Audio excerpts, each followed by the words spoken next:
বাংলাদেশে যে কয়জন মানুষ ইসলাম বিরোধী, ইসলাম বিদ্বেষী, ধর্ম বিদ্বেষী মানুষ রয়েছেন তার মাঝে নিঝুম মজুমদার অন্যতম। নিঝুম মজুমদার পেশায় একজন ব্যারিস্টার এবং সলিসিটর। তিনি প্রথমে আইন পেশায় যুক্ত হন Australia, New South Wales Supreme কোর্টের আইনজীবী হিসেবে।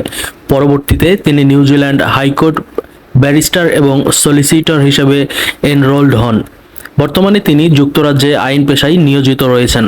তার বাবা অ্যাডভোকেট গোলাম সারোয়ার মজুমদার এবং বাংলাদেশ সুপ্রিম কোর্টের একজন প্রবীণ আইনজীবী এবং মা মনোয়ারা সারোয়ার একজন গৃহিণী। নিঝুম মজুমদার লিখতে ও পড়তে ভালোবাসেন। তার লেখালেখির প্রিয় বিষয় আইন, ইতিহাস ও রাজনীতি।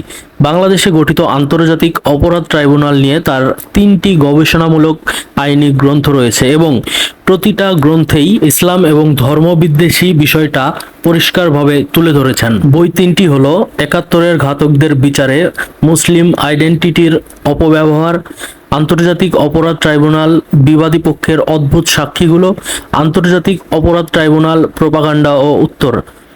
তার স্ত্রীও পেশায় একজন ব্যারিস্টার। পুত্র ইথান, কন্যা ফিউনা এবং স্ত্রী লিসাকে নিয়ে তিনি যুক্তরাজ্যে বসবাস করেন। তিনি গত 15 বছর অর্থাৎ আওয়ামী লীগের দুঃশাসনের সময় মাঝে মাঝে টিভি টক শোতে আসতেন এবং ইসলাম ধর্ম এবং আলেম ওলামাদের নিয়ে কঠিনভাবে, কট্টরভাবে সমালোচনা করতেন।